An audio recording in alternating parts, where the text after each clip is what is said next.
African Media 247. My name is Royal Kane. Today I'm in DFW, Dallas Fort Worth Metroplex. When you talk about fashion, you can't go with a Ghanaian born named Tutu. The brand name is called Papa Tutu. It's creative.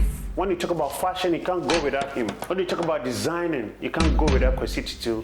I like the way that he used fabrics to design clothes and suits and stuff like that. He's on top. He's up there. That's why today I came all the way to Dallas to talk to Tutu. Like I said, when you talk about fashion, you can't go without him. Once again, my name is Royal Kane. Subscribe to African Media 247. Like it, share it. Whenever we put up a new video, you're gonna be the first person to watch it. And once again, I will say Happy New Year to each and everyone. We like whatever that you guys been doing. Keep on subscribing, keep on liking, keep on bringing your comments to African Media 247. Stick and stay with African Media. I'll be right back.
I said earlier on, his name is called Tutu.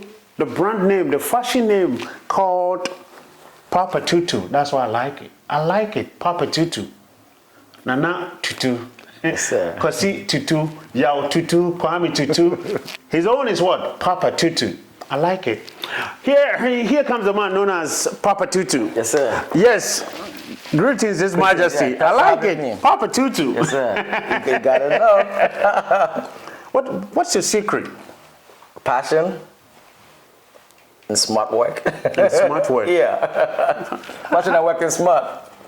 Passion in work? And working smart. And working smart. Yes. So you consider this to be what? Passion? Yes, pure passion. You know, I've been an artist all my life. Mm-hmm. I was born drawing. Mm-hmm. So right after high school, I figured let me do the artwork in a different form. Okay. So I decided to go and learn how to sew. I went to tailoring college so that I can do the artwork in clothes. So if you look at my clothes, you see they are very flamboyant, very colorful, all of them.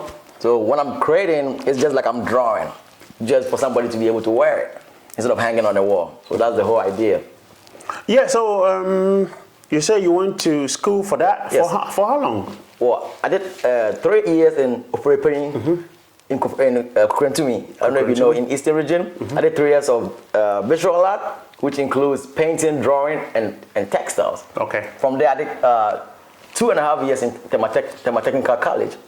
I don't know if it's in Tema community. I want to come to one area. I don't know if you know. Big up to guys in Tema. Yeah. So, but after that, I actually went to Takwadi Polytechnic. But I wasn't getting what I wanted. That's why I came here. So I've been doing this thing pretty much. I was here all my life because I said it's just art to me. It's just art for you. Yeah, that's all this. But your name is out there. That people been calling your name Papa Tutu, Papa Tutu. Immediately I stepped foot in Dallas and people talking about if you want nice suits, nice clothing, African fabric designing, just reach out to Papa Tutu. Yes, sir. That's why I'm trying to figure it out. What's your secret? Just good work, great prices maybe. You know, it's all about word of mouth. You know, to me, I take every opportunity as golden. Like, I don't underestimate any opportunity. Okay. So as far as how people know about me, I would say because of my work. Okay. Sometimes I even get like, I don't even understand what is going on, but I know whenever I get any opportunity, I maximize it. I do the best I can. And perhaps that's the magic. But we've seen you a lot of, you've been to a lot of fashion shows. Yeah, absolutely, absolutely. We can see your clothes out there, line up and everything. And you are on top there, like I said earlier on, you're on top there. Yes. And you telling me right now that it's word of mouth. So that means like you don't market yourself? So I do, of course. I mean, if you look at the social media, I'm like very present. As I said, I take every opportunity I get. I go to every fashion show I get invited. I don't turn down no opportunities. So I'm thinking, throwing myself out there is also helping. Okay. But of course, I don't have like no big, you know, store like Gucci or anything. So as far as my presence out there, I'm thinking social media, good work and word of mouth. Don't underestimate word of mouth though. It's extremely powerful. No, you cannot underestimate it. That's where most of the magic is. It seems very simple, but it is. Yeah. Yeah, but on the platform of your social media, I was going through and I saw like people out of this country, out of state, trying to reach out to you, and it looks like you're busy. It's hard for you to, I mean, someone to get hold of you and stuff like that. I'm not busy. Hey, I mean, if you want to create, I have a platform. You can just book me online. You go to ptdshop.com. You can just book appointment. That's how you get to me. You know. So I'm not hard to get. I'm busy, but I always have room for more customers. Okay. So I'm not hard to reach. ptdshop.com. That's where you find me. And tell me, how come you came up with the name Papa Tutu? Well, it's actually, when I started sewing, I didn't give it to myself. My uncle started calling me Papa Tutu. Okay. I'm Tutu. Okay. But I guess, you know, I used to cut a badass pants in school days, man. When I cut a pants for you, you know. So I used to cut a badass pants. Okay. So from my uncles, you know, seeing what I do and stuff, they just gave me that name, and it just stuck. So the name came from your uncle? Yeah, it came from home. Yeah. Yeah, but it's like you went to fashion school in Ghana. Yes. And in which you told us earlier on, but when you step a foot in America, yes. How was it? You just, I mean, what's wrong? Immediately came, you say, oh, I just want to jump into it. No. Man, I got talked out of it. I put it down. I went to school to be a mechanic. I went through all that. But at some point in your life, you got to listen when the spirit calls. I was at that spot. I was working for Chrysler. I remember I used to be under a car working. I used to think, what if I had my fingers? Okay. How am I going to sew?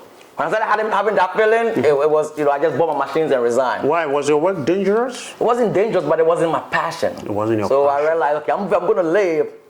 I mean, I don't know what it was, but it was like having to talk to myself and figure out like, what's the path. So when I started to sew, I bought machines. I didn't have no customers. So it wasn't like, oh yeah, I had all these customers waiting for me. So that's what made me make a decision. That wasn't it. It was just pure believing in myself and listening to myself. Okay. You know, to go that route.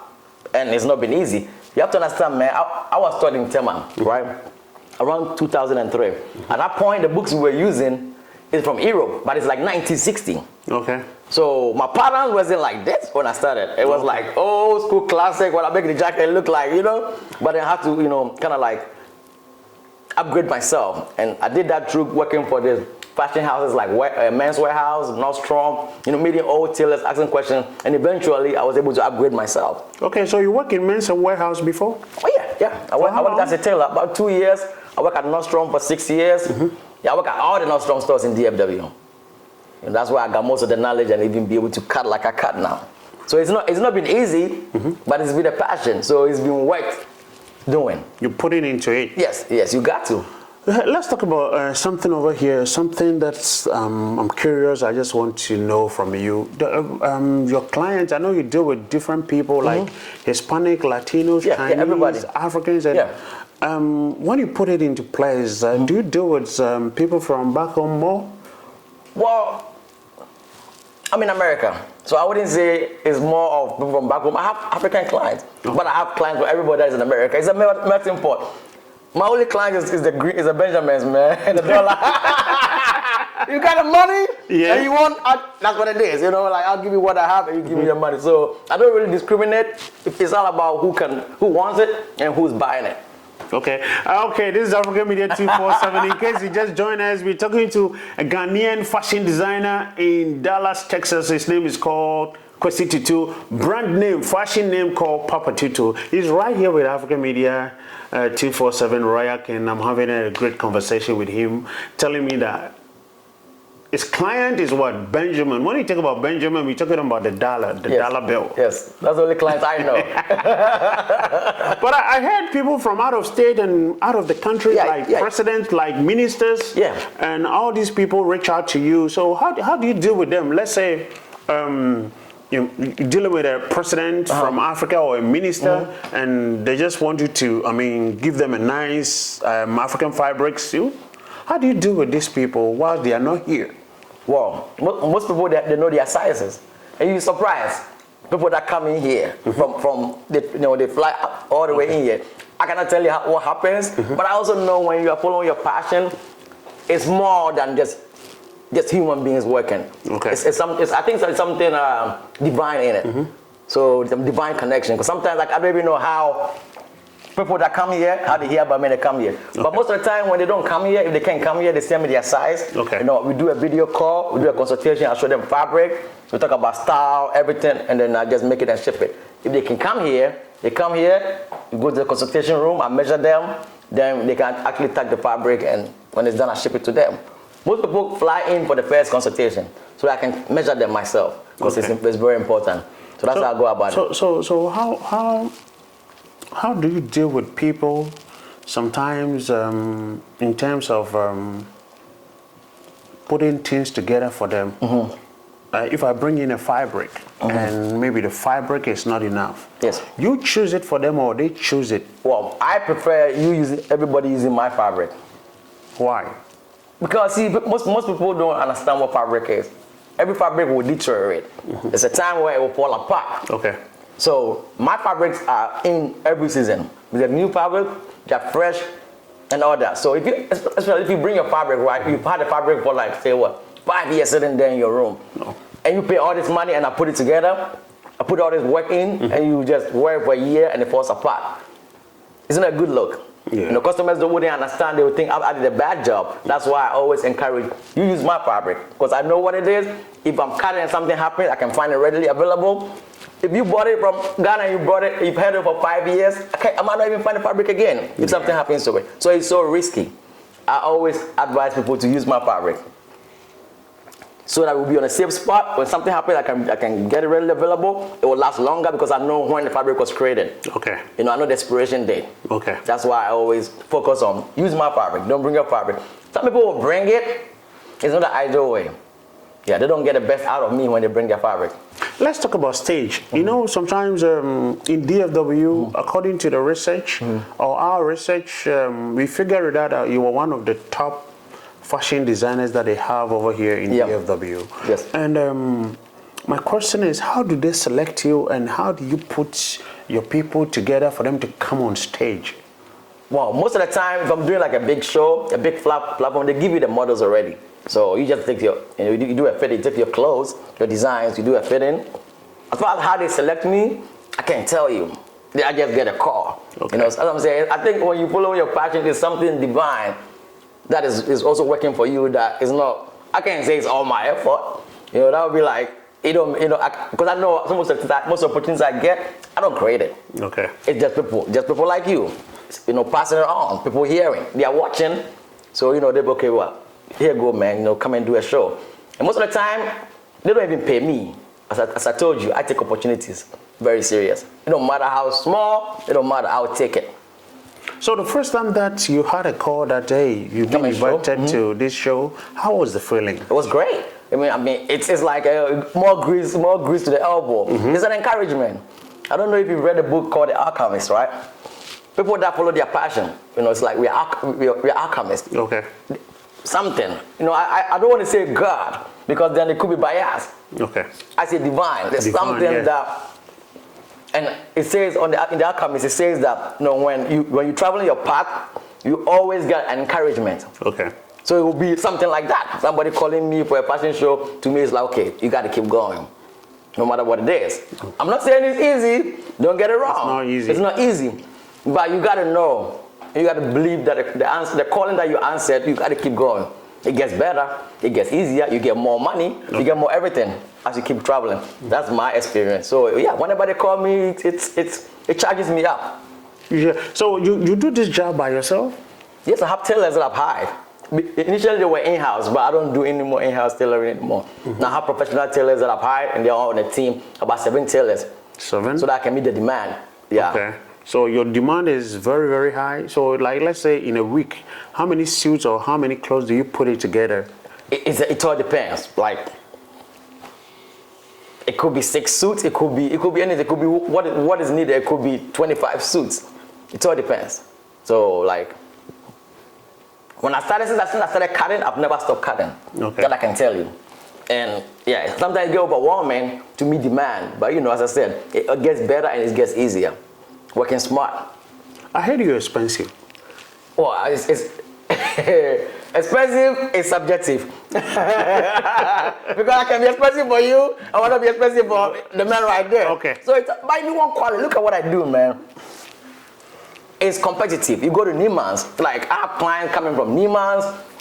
You know, aside the look of it, the cut, the fit. You know, I have an eye. I can look at your body, and I know exactly how to put a jacket on your body. Oh yeah. You go out there, Neiman's, all those they don't understand what is going on. Okay. So yeah, it's all about the customization and the uniqueness of everything. This is African Media 247. Keep on watching. Stick and stay with us. We'll be right back.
This is African Media 247. Once again, we're talking to a Ghanaian fashion designer based in DFW. His name is called Tutu.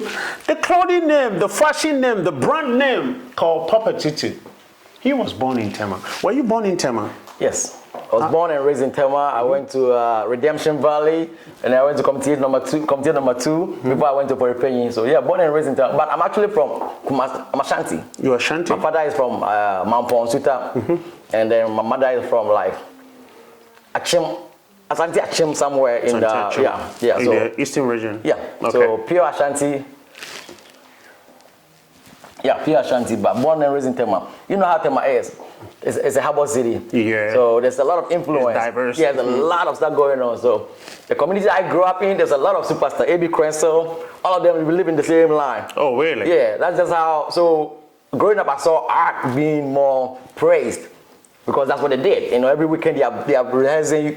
As kids, we saw them doing it. Okay, Papa Tutu, we've been talking a lot, and I just want to go to your kitchen. Or every food tastes good. Yes, it's from the kitchen. All right, absolutely. So I just want to reach out to your kitchen and see what's going on up there. Absolutely. Okay.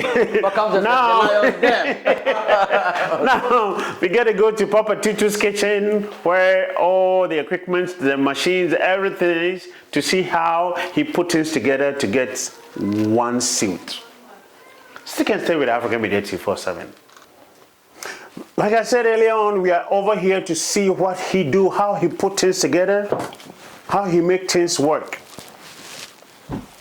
Papa Tutu is a brand name, is a clothing name. He's been doing good, he's been doing well. This is where Papa Tutu prepares everything. This is where he put the fabrics together. We can see over here that you get some patterns over here, in which it's for somebody, it belongs to somebody. You say the back. I like it. And I like the way that he's having different like threads, different colors and everything. I like it. Not too big, not too small, but the name is out there. Kwesi Tutu. Yes, sir. So this is how you prepare everything, Papa? Yes, I mean, I have my patterns. As if I measure you, you know, most of the time, it will be on here. Okay. And then I have the measurement, and when I come here, I have a standard patterns that I've made. Okay. So let's say if you're chest 42, I'll pick like a chest 40. Okay. And then I'll kind of make the adjustments. Need an adjustment on the fabric. Okay. And cut it. You know, put it together. These are the machines. That's an embroidery machine actually sitting there. All right. And then it gets to here.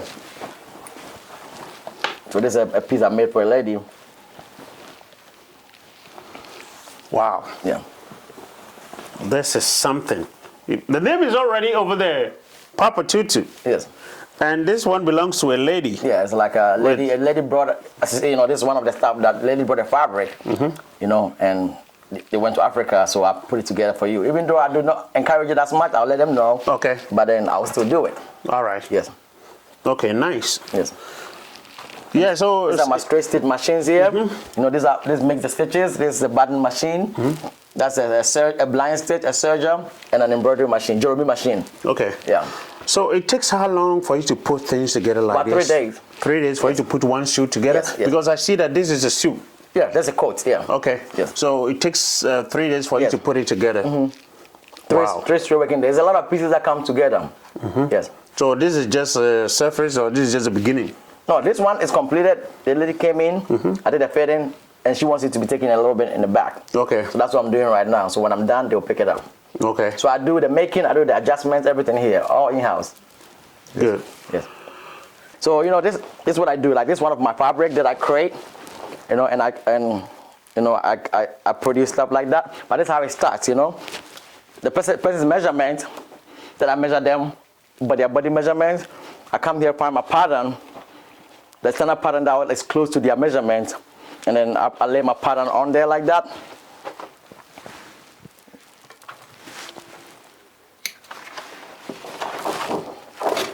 So I cut it.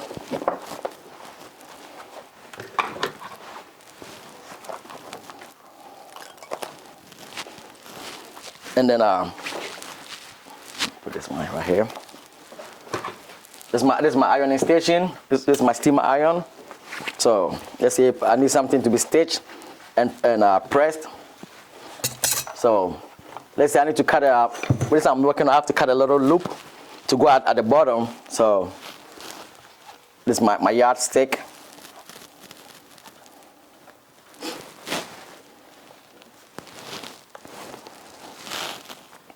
This is a wax chalk. You know, you draw the line. It's wax, so when it's not the chalk, the iron hits it, it melts away.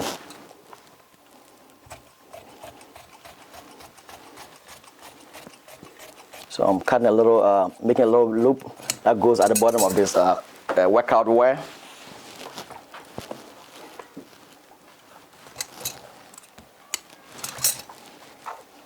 So I press it.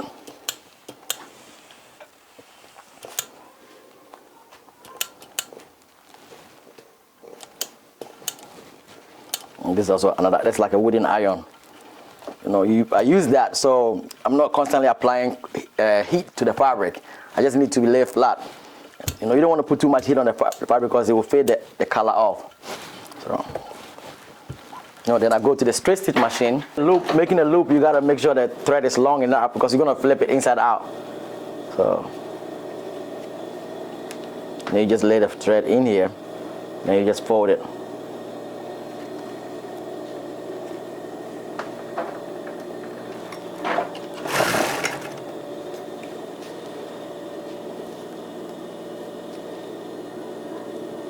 With sewing, you gotta be, it's like meditation, you know. You cannot be, you gotta always be sound-minded and calm. Even though you just keep taking the stitches off and on the whole time. You spend 2 hours and you've not really done anything.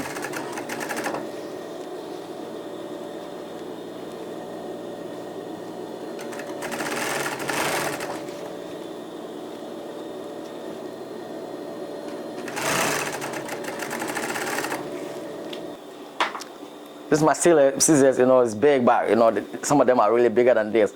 You know, it's big like this because, you know, it gives you a good pivoting angle, so you're not using so much of your hand. So, you know, you preserve your hand. And this is my iron, my steamer iron. It's got a distilled water in here.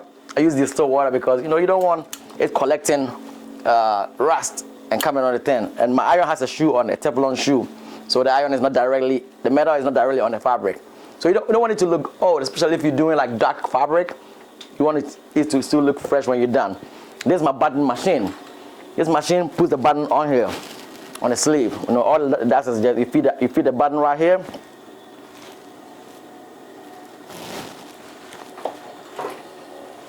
You feed the button right here, and it just puts it on there. That's all it does. This is the straight stitch machine, as you can see. This is what joins all the seams, you know, in the whatever I make. This is a serger. You can call it overlock. You know, all it does is just clean the edges. Let me show you the stitches that I make. It makes stitches like that. And it's a blind stitch. Yeah, this blind stitch, all it does is just does the hem on the men's pants. We call it blind because you don't see it on the outside. You just stitch on the inside. Right now we are in the showroom of Papa Tutu. Dennis Osei Tutu, Kwesi Tutu. Papa Tutu, like I said earlier on, that's a brand name, that's a fashion name. When you go to the market, look for the name Papa Tutu. Or just go online, then Google it, Papa Tutu. Absolutely. And I see that you have different kinds of fabric over here. And yes. Explain it to me. This is my new fabric that just came in. As I said before, I get a fabric seasonal. So it has a long lasting time. You know, because somebody's paying $750 for a suit. $750 for a suit? It goes all the way up to $1,350. So something like this, how much is someone gonna pay for? This is a jacket. This is a jacket? It's a jacket, $675. Okay. This suit right here is actually custom made. I made for somebody's wedding. It's $1,350. $1,350. Yes. Wow. You know, you have to understand, this is bespoke. It's customized. It's customized. If you look at it, you can see the person's body in it. Just by looking at it. You know, like it's a. And the brand name is over here, right Papa there. Tutu. You gotta have it. You gotta have it. You know. And it's for someone's wedding? Yes, someone's wedding. That's why most of my clients, I capitalize on bridal weddings and stuff. Okay. You know, I mean, people are more inclined to spend more around that time. Okay. You know, so same person might buy the next one $750. No, you know, This for a lady? There's actually a men's military African jacket. Military? Yeah, it's double jacket. Yeah, double-breasted. Oh yeah. These are all my patterns too. I create all these patterns. Oh really? Yes. Wow. Yes.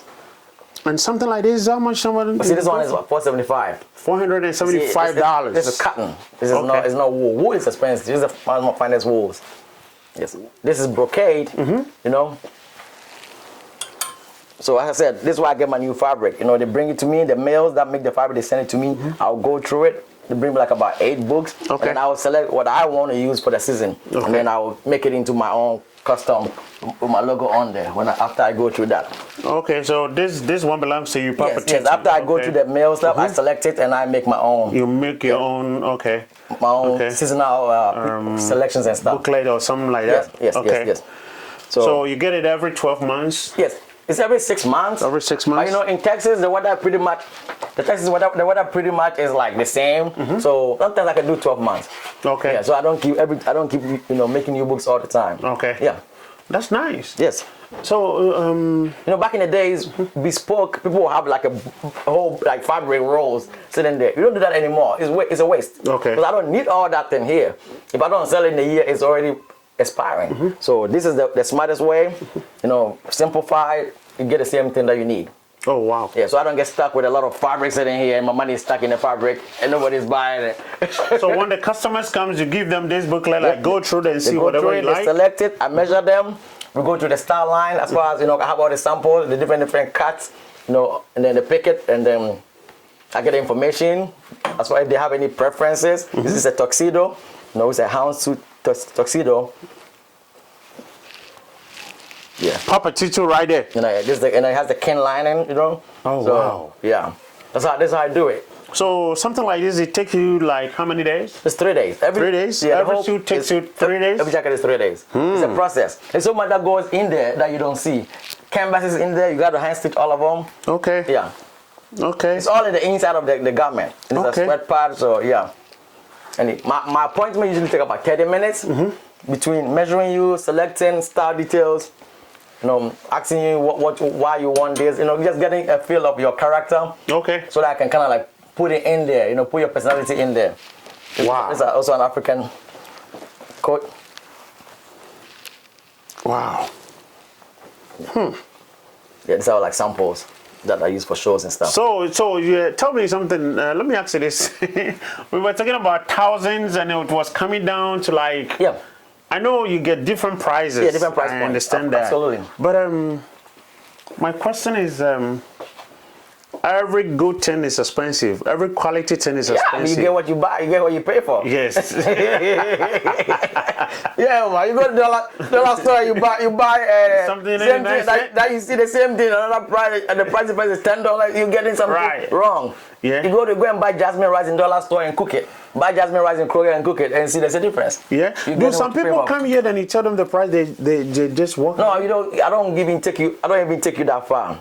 Before you book appointment, you know the prices. Okay. So we don't waste our time. Okay. You know what I'm saying, because I work by appointment only, and when you book appointment, it's going to charge you $50 before you come here. For the appointment. Yes, and that money will go towards the suit.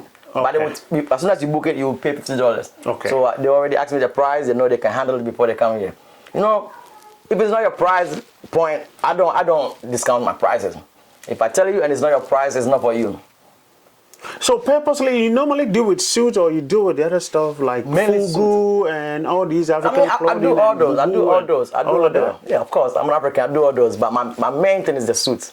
Yeah, that's mine. I have something about the jacket. Okay. So that's what I do. And it makes the most money. It's the most difficult to deal with, but it makes the most money. Suit? Yes. That's the most priciest thing in a gentleman's wardrobe. Oh, yeah? Suit. Yeah. Nobody will spend $50 on anything. So this lineup over here, which one is the highest among all these? I mean, so far, these pieces, this is going for the same price too. Yeah. Yeah, and then there's the tuxedo right here. See, all the tuxedos are $13.50 and up, man. Wow. Because $13.50. yes, people will Let me buy. check it out. So so you have a jacket in a print vest, you know, just to give it an accent, you know. So and it's the same. Oh wow! You got a line inside. Everything I do have some art effect on it. Wow. Yes. So and the customers like it when they see it. It's all about the fit. In suits, Nana, it's all about the fit. It's all about the fit. You know, yeah, you can buy Gucci 1,500, 1,500, 2,000. The fit is garbage. What my niche is fit. Okay. That's why they come here. Okay. Yes, they can't get it anywhere else. So yeah. So what are some of the advice you normally give it to your clients? Advice as far as like in terms of fashion? Yeah, I mean, if you're gonna pay $1,500, I'm gonna spend 3 to 5 days to make a suit. It's an investment. Okay. You know, so you know, I tell them, you know, like, no, let's not take no shortcut. Let's not try to get no cheap fabric. I will always sell you the highest fabric before I go down if you don't want to buy, then of course I'll go your way. But you got to buy the most quality fabric because it's an investment. You want to wear it for years, you know. So let's come to this point. Yeah. This is African fabric, right? Yes. You're from Ghana. I'm from Ghana. Yes. We can go this one and get a Cantomanto, KJTR, Circle. Yes. But it's not the same thing. It's not the same. Yeah, What is the difference? It looks like African, but see. Okay, the texture. Heavy cotton. Okay. Yeah, I make the patterns and I print it on heavy cotton. Okay. So see, this is GTP. GTP? Yes. You see how it feels? And this one is different. Yes, different. Even though it looks the same look, but it's different. Okay, so it's like from Ghana, and I'm paying $500 for this. Yes. If you want it to be custom made and customized, it's all about the fit, man. And do the people from home come to you all the time? Yeah, they pay. I mean, they'll complain, but throughout the whole process, everybody will pay. Oh, really? I'll do 50% down. You know, and then when I'm done and you're happy, you stand here, you like it. If the person is not happy, what's going to happen? Oh, more than likely, I've never had any unhappy. I mean, really, it's about the fit. Okay. You know, but if you are, don't get me wrong. I've had some customers where we've had problems. Okay. And I realized it wasn't about the clothes. At that point, I can't help you. But if it's about the clothes, it's about the fit, yeah, because I'll let you pick the fabric yourself. Okay. I'm not going to blind you, so you're going to pick your own fabric. The fit, I'll go 100% on it. Yes. But if I realize I can't help you, then of course, I'm not your brand. You know, then there's somebody out there that can help you. And that's what I do is I do not bend to satisfy anybody. Okay. If you come to me, you like my stuff. You're not gonna come to me and tell me to try to change it to fit. I don't go there. Else, if you don't like this, you don't buy from me. You buy from somebody else. So apart from fashion, what do you do as a hobby when you don't have nothing to do? Man, I never have had nothing to do since I started this thing, man. But you know, I ride my bike. I have my motorcycle in the back. You know, I'll get on there, relieve stress a little bit. Okay. You know, read books, play with my daughter. Most of the time, I'm creating something. Yeah. Yeah. If I'm not doing suits, I'm creating this pattern for this. Yeah. So. Yeah, hoodie or something else. Yes. Just. And how often do you go back home, if you don't mind? Oh man, last time I went was 6 years ago, but I need to go this year. Ghana? Yes. 6 years ago? 6 years ago. I'm way overdue, man. Yo. But you know, I had a daughter. COVID came in. You know. Yeah. So I'll go to Jamaica here and there, you know, but I'm not going to Ghana yet. December, I have to be in Ghana. You know, I have to go and recharge. I try to eat at least maybe once every 2 weeks, because this is what I believe, right? Your DNA is what you eat is also part of your DNA construction. And if you stop eating your local food, that's been your DNA for generations. You will start to reconstruct yourself. So I try to always have local food in my body at least once a week or twice a week. So with your brand, with your name, when I talk about your fashion name, your brand name, and you're telling me that it's your passion, how do you see the future from now? Oh man, the future is bright. See, now I don't even know if I've always dreamed of this life in Ghana, sitting somewhere in Ghana. It was always just in my mind. Now being here, going through all that and actually doing it, seems like I'm actually working in the dream now. I don't know if you can relate. I do. Yes, so sometimes I don't even know if it's this the dream or when I go to sleep it's the dream. Because now I'm doing what I'm always bigger than what you imagine. But I see the future to be very bright. I don't even think I've started yet.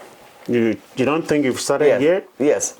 I still feel like I'm just grounded. Because see, building a clothing empire is one of the hardest things you can ever do as far as business-wise. Because it's so big and so wide. That it takes a lot of parts. So my daughter coming in, you know, the future is bright. The future is bright. Yeah. You see yourself to be repatriated back to Africa? Of course, man.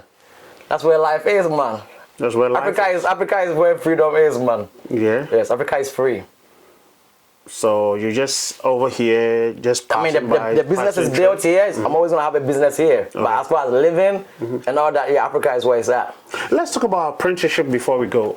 Do people come in to try to say, okay, I want to be an apprentice? Yeah, I used to have like people coming from UTA and all that. That's when I started, you know. And I used to do everything in-house. Okay. I did all that, train apprentices, but they'll go, you know. So now I don't do it anymore. Now I just have professional tailors that I pay, and they help me do my work.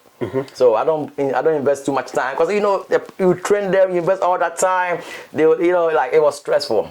Yeah, I was trying to do it like we do it in Ghana, but it wasn't applicable. The money wasn't growing. It was headache. But when I changed and hired professional tailors, it was just smooth. Yeah, the way you're telling me that you're doing something all the time means like you're on the machine all the time. Oh no. Now with my professional tailors, I don't always have to be sewing. I could be creating something new. I could be, doing it for social media. Okay. I could be going for interviews like that. Before I couldn't do this because I was on the machine all the time. So hiring tailors, helping me, relieves me to make clients, do my appointments, all that. Okay. Yes. So, before we go, what do you have for the masses? What do you want to tell the masses? I mean, if you want to look like money, you gotta hit Papa Tutu up. You can contact me on all the social media platforms at Papa Tutu Designs on Instagram, Papa Tutu Designs on Facebook. You can look me up on Google at Papa Tutu Designs. You can book an appointment to come see me at ptdshop.com. ptdshop.com. That is Papa Tutu Designs shop.com. And come, let's see what we can create together. And you will never be disappointed. Come and let's see what we can create together, and you'll never be disappointed. You heard the Ghanaian-born Tutu, the brand name, the fashion name, the clothing line name called Papa Tutu. You heard him. As you can tell, you can see everything over here, different fabric, different textures, different designs. That makes him unique. Thanks for watching. My name is GHANAIAN. Keep on subscribing to African Media 247. Stay blessed.